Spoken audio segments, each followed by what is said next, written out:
Welcome to Who Dares Rolls and our final view of Zinequest 2021. My name is Charlie Etheridge Nunn, and while February and Zinequest is over for new releases, there are still some projects which have a few more days on the clock. I thought I'd cover some of them. Also, some other news in relation to Zinequest, but we'll get to that eventually. First of all, did you know there's actually Zinequest projects on other platforms than Kickstarter? I didn't. And it's really cool to see it growing and evolving beyond just what's visible on the Kickstarter platform, especially at the moment. But one such project is from a creator that I'm a big fan of, which is Beau, Jágr, Sheldon. Beau created the script change tools for role-playing games, which add a kind of remote control sense to safety and play in general at the table. I find it a really useful way of almost naturalizing that kind of language of going rewind, fast forward, pause, and it's really cool. But this isn't about that. This is about The Man and the Stag. This is a 2-player role-playing game about a man alone in a cabin in the wilderness. Just him and nature. And that's one player. The other player is going to be taking on the role of a stag, specifically a stag that's looking to change and add a sense of magic impacting the world of man and the collision between these two. And it sounds like a really interesting concept. Beau's done some interesting work with like animals and humans and relationships between them in some of their previous work, and overall Beau's a pretty good dude, so I'm really intrigued to see what this is like and how it works.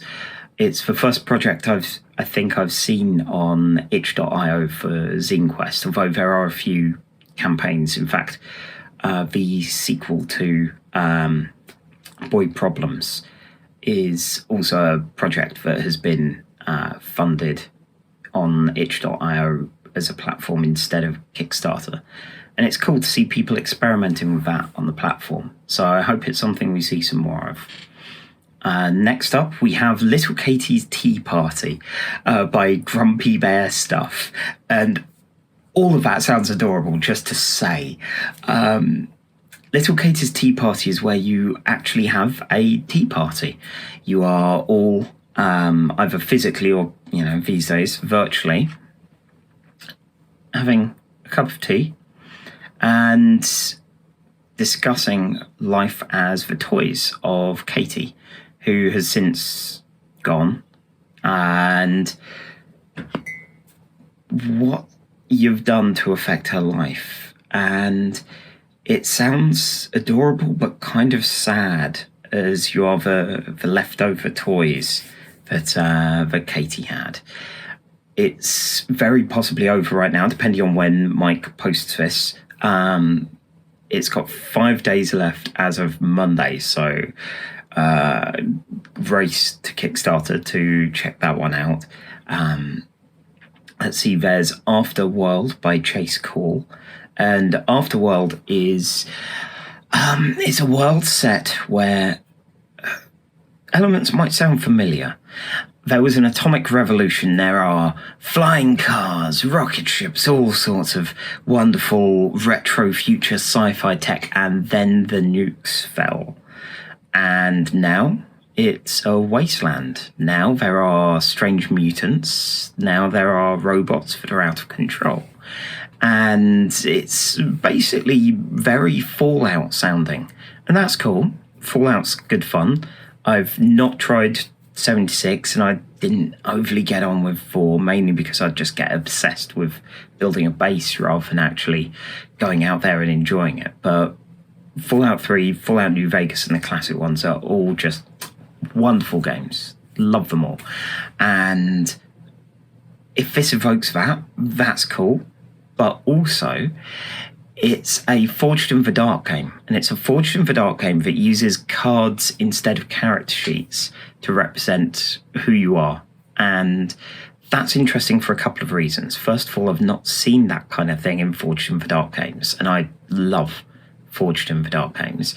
But also, kind of reminds me of the last edition that I saw of Gamma World, where you had weird abilities and they were all on cards. Now, Wizards of the Coast, being Wizards of the Coast, decided to try and make a bunch of collectible cards with powers that you'd be able to mix into the role-playing game. But overall, it was a fun concept, despite all of that, despite any kind of, collectible card role-playing gameness. And this is a Zinequest, so it's not going to have any of that nonsense.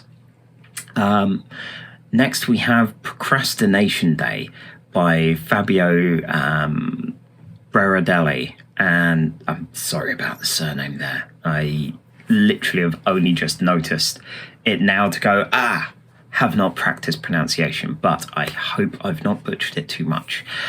I covered a Zinequest project called Thursday, which is about a time loop, and this has a similar base concept. However, it's different enough to be still quite interesting and quite fun sounding.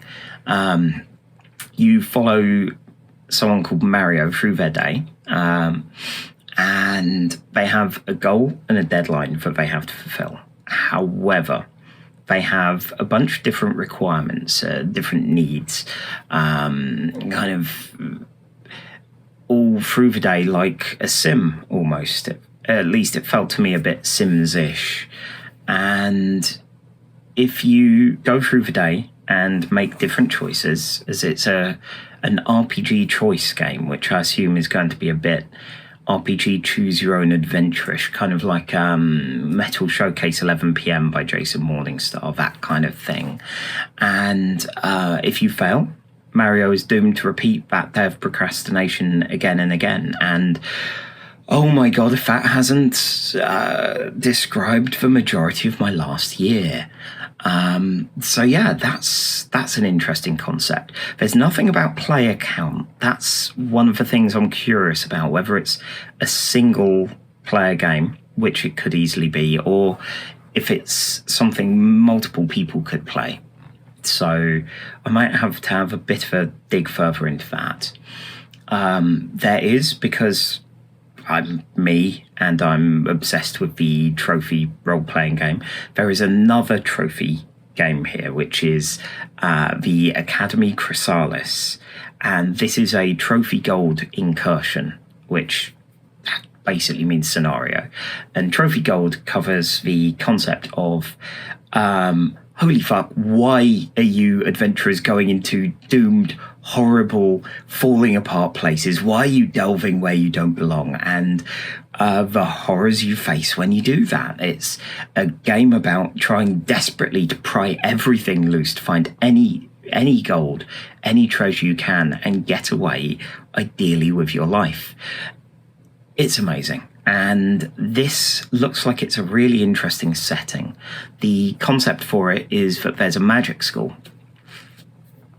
I'm sure most of us have heard of things with those in, and the thing about this magic school is it's dead, it's ruined, it's been cocooned, and you, lucky adventurers, have found your way in.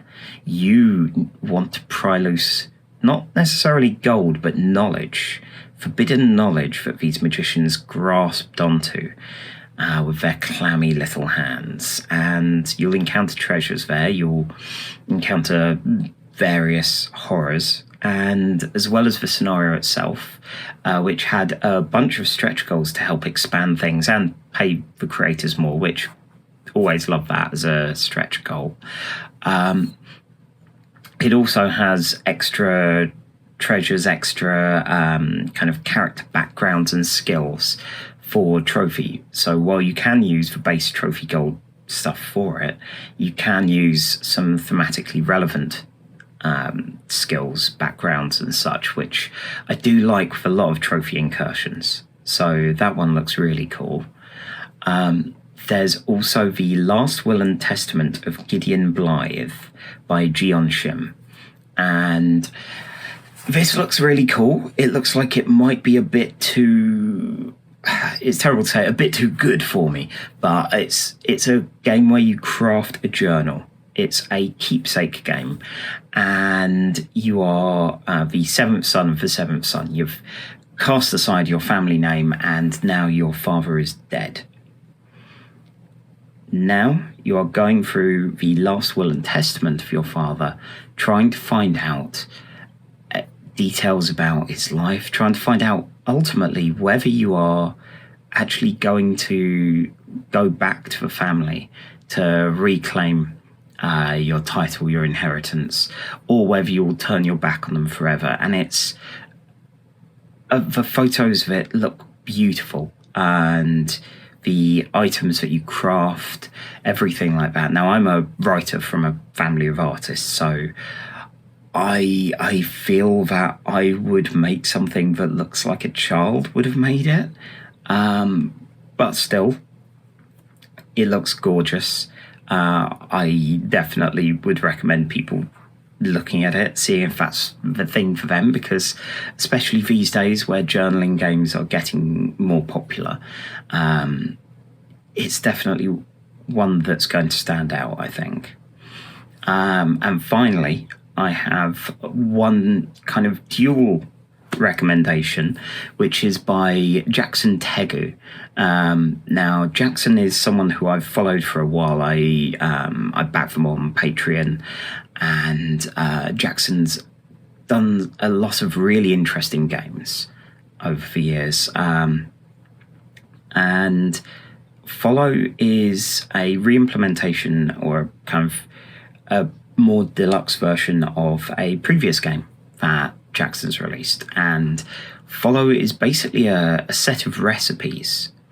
And I really like this idea, especially at the moment where, you know, the most excitement we get from going outside is maybe going on a bit of a wander, and that's it.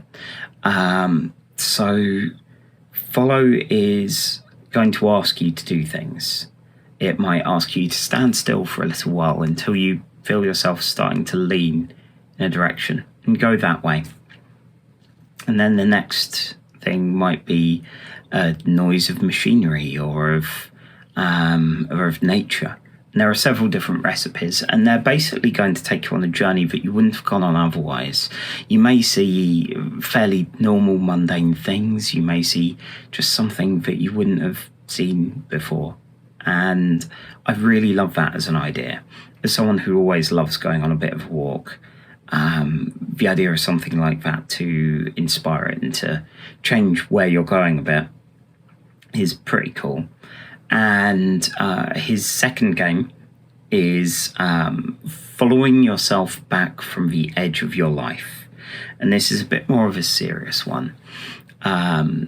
It's using the same method of creating recipes for things to follow in real life. However, this is something to do when you're feeling pretty low, pretty dark. Jackson mentions in the Kickstarter project about feelings of suicidal ideation. And while this is definitely not a substitute from therapy, from seeking help in any other fashion, this is something that you can do, some instructions you can follow in, again, different recipes, which might at least help a little. And as someone who has had similar issues with that some time ago, luckily, but I don't know how I feel about that. I stay away from a lot of really interesting looking role-playing games about grief for specific reasons, and this may be really helpful and really useful for some people, and it might not for others. So I guess while I definitely recommend Follow, you'd have to be your own judge with following yourself back from the edge of your life. But either way, Jackson's a designer who I've loved the work of for a very long time, and I definitely recommend checking out this work. If not, if this, then have a look at Photographs of Lightning, which is Jackson's site, and see what offerings are there that might interest you. So, those are the Zinequest projects. Those are the last ones that I'm looking at for now. Well, until either any arrive, in which case hopefully I'll get to play and review them, or until Zinequest next year, assuming we're having another Zinequest next year. So, a couple of very quick Kickstarter bits. There are a couple of projects which have started up recently, extremely recently in the case of one of them, which looks really interesting. And one, sorry, I'm just actually finding the name of it again because it's so new. I can barely remember the name of it. But while I'm doing that, Ross Cowman has created a sequel to his beautiful game, The Fall of Magic. And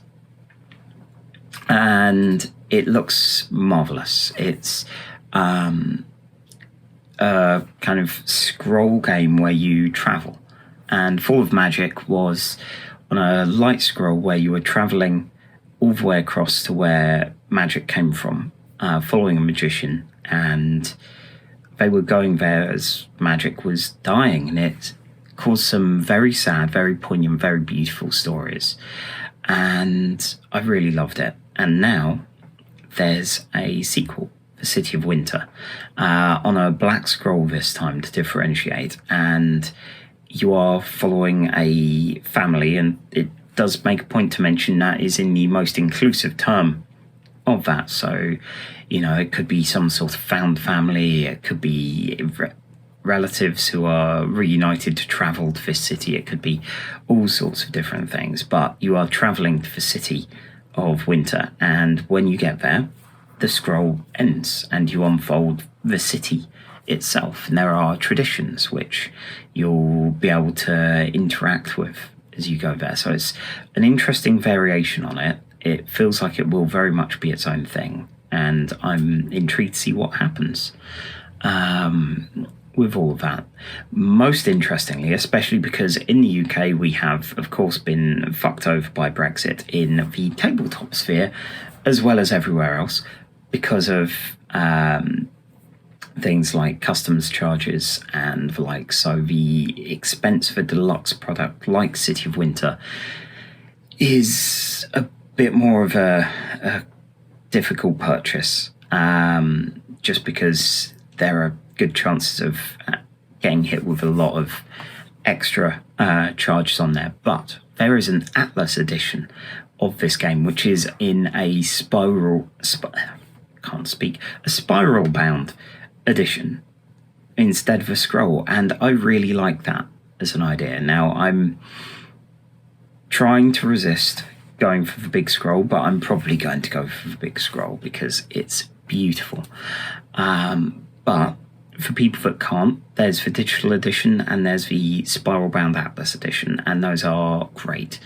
I love when a tabletop company like the makers of Great Wall make a standard edition and then your fancy Kickstarter edition, because then that allows everyone a chance to play it instead of just people with the money for it. So yeah, and the other Kickstarter project is CoyoteNCrow. Now, this is by Connor Alexander, and I admit I don't recognize the name of the designer here, but it's a beautiful looking RPG set in an alternate America where colonization never happened. It's created by Native American RPG designers, and it looks really interesting. The art's lovely. I'll hopefully get Mike to share an image or two up here. And yeah, given it's only just been up there, once this video's done, I'll be having a bit more of a look into it. So, fun stuff over. time for the bad Zinequest chat. Okay. One moment. Okay. Content warning for Adam Coble, for Luke Crane, for mentions of sexual assault. These are all not great things to have to say, but here we are. So, I know this is primarily a board game channel, and I've invaded it with my indie role-playing chat. So not everyone's going to be aware of this, but it is a thing. It is an issue. And first of all, I'll say Paco at GMS Magazine has covered this all very well. He's an industry professional as well as a role-playing games journalist, so he is a bit better at this than me, I'd say, and a good guy, although I did kill his character in Savage Worlds one time, but bygones, hopefully. So yeah, but I will get into it here as well, because these things do bear talking about. So Luke Crane is the designer of the role-playing game Burning Wheel. This is one of the older indies. This is like old guard indie role-playing kind of person. He did that. He's done a few other games, like Inheritance was one of his, and he was the head of games, I think possibly just tabletop games, possibly games in Kickstarter.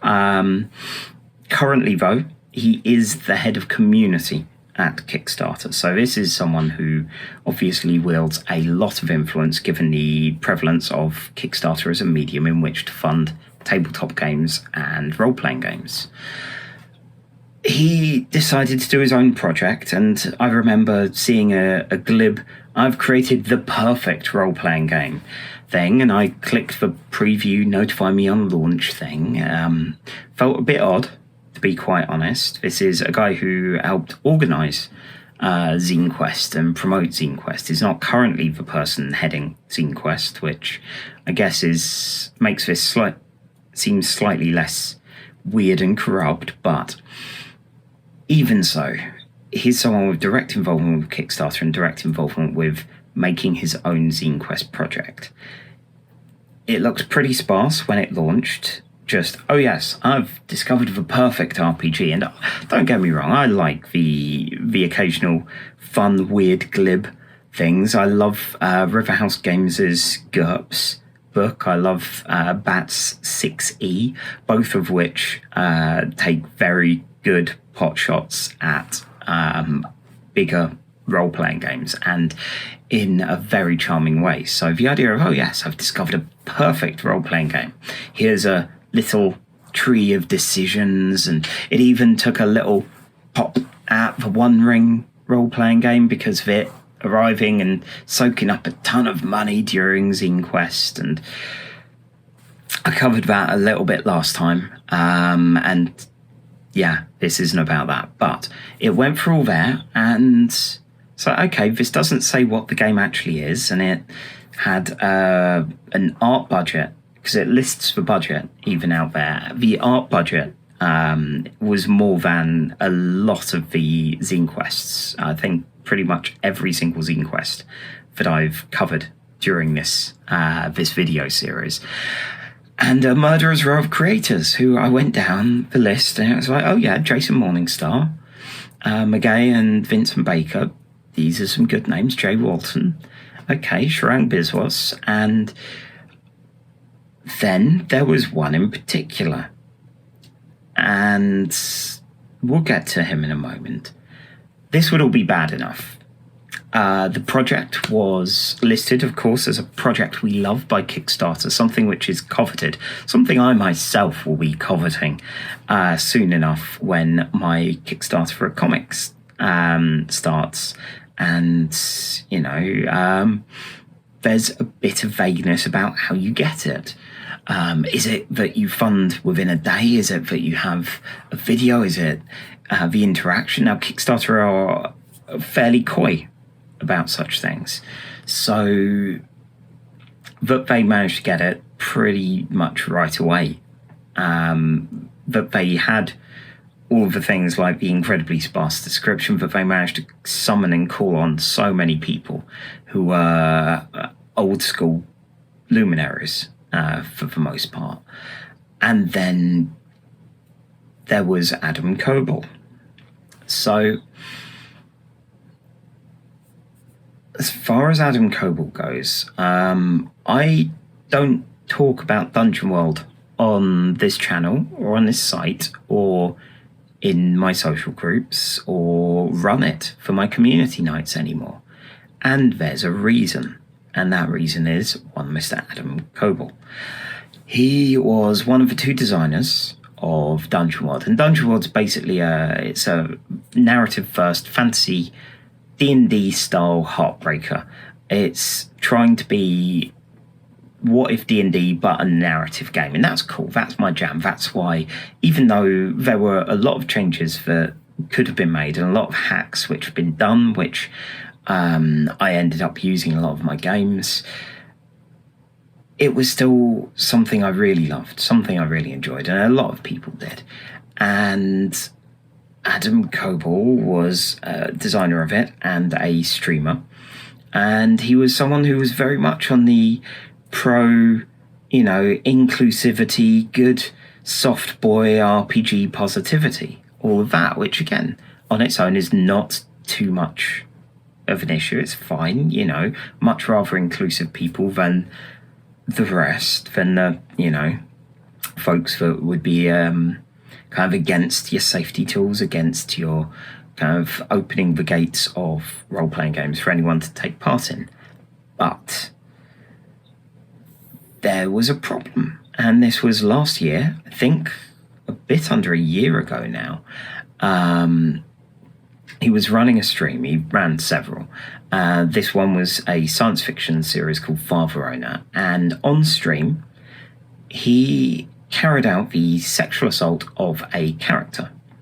Now, I know some people have gone, oh, but it's just fiction, it's just a character and all that, but this is a game where you are embodying a character, and so is the GM. And if the GM is enacting some sort of rape situation, even if it is weirdly science fiction-y and, kind of Mechanicon robot kind of stuff, or there's no excuse, basically. There is no excuse for this. He had no safety tools. There was not a warning. This wasn't consented, and yeah, some RPGs can go to very dark places, but as long as everyone's consenting, that's fine. But there was not that here, and he was giggling throughout. He was obviously someone who didn't go, oh my god, I've accidentally done a bad thing. No, there was none of that. And when people quit and there was outrage, understandably,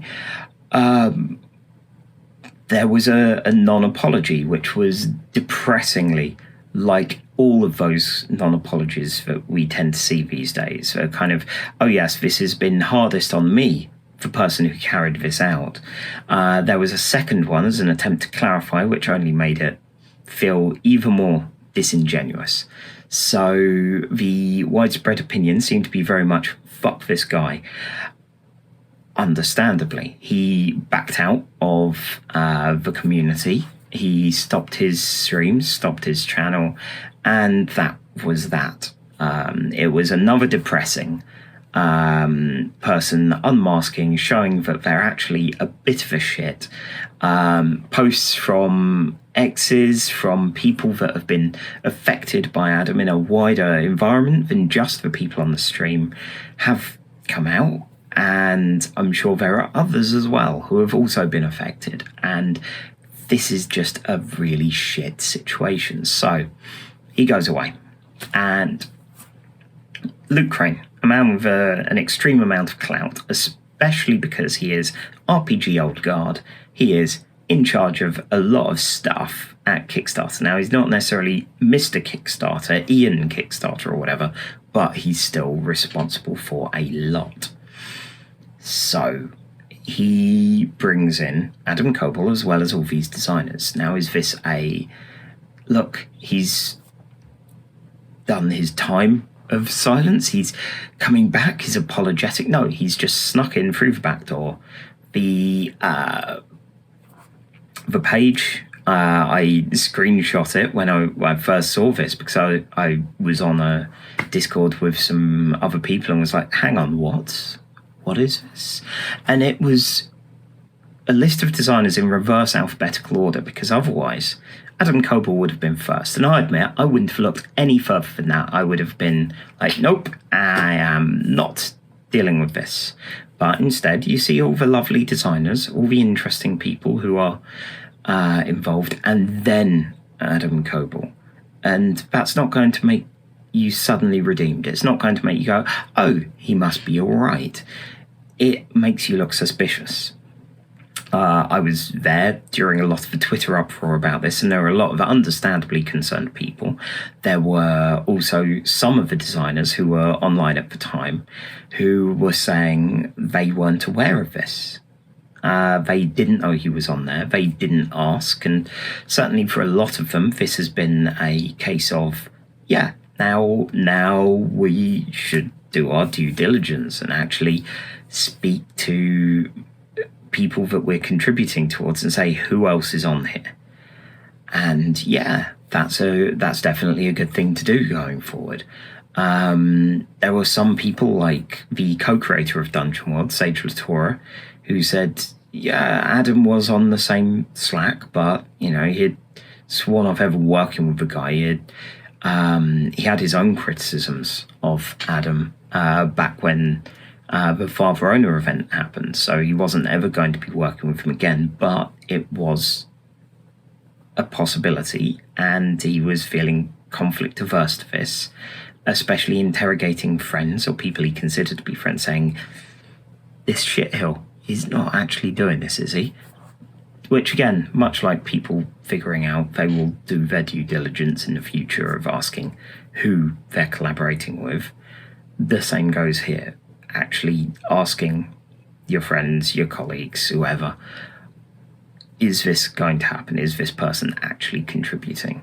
So yeah, it's a big old fucking mess. As far as how that all went, it got cancelled, because of course it got cancelled, as the majority of the creators decided that they didn't want to get involved.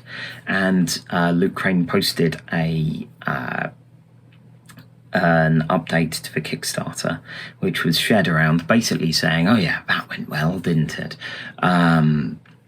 Because of not being able to promise the product that was initially promised, he had to close it down. And by not being able to deliver on it, it's pretty much a case of, because everyone not called Adam Coble left.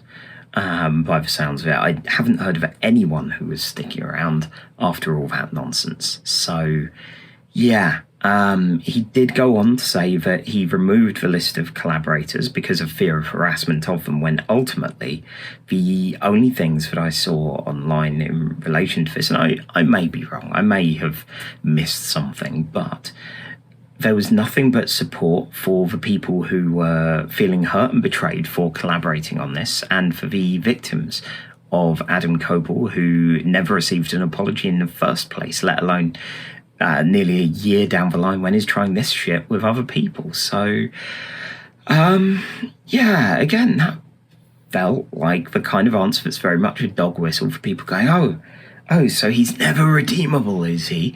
All of this. And yeah, he would be if he actually showed any signs of contrition, if he ever showed any sign of actual remorse, not, oh, woe is me, my own career has been lessened by this rape what I did in a role-playing game. No,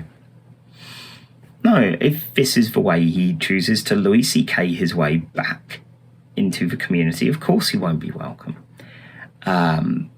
is he redeemable in some way? Well, less now. But, yeah, fuck knows.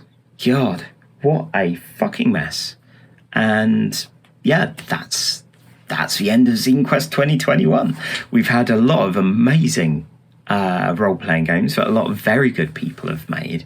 A lot of really interesting ideas, a lot of great concepts, a lot of really good voices out there. And this one shit show from someone who really, really, really should have known better. Next time, I will hopefully have some RPG updates which are far jollier. I've received a couple of books from Black Armada, so I really want to do a bit of a look into the works of Josh Fox and Becky Annison, because they have made some amazing games. And, yeah, hopefully some fun times. Bye.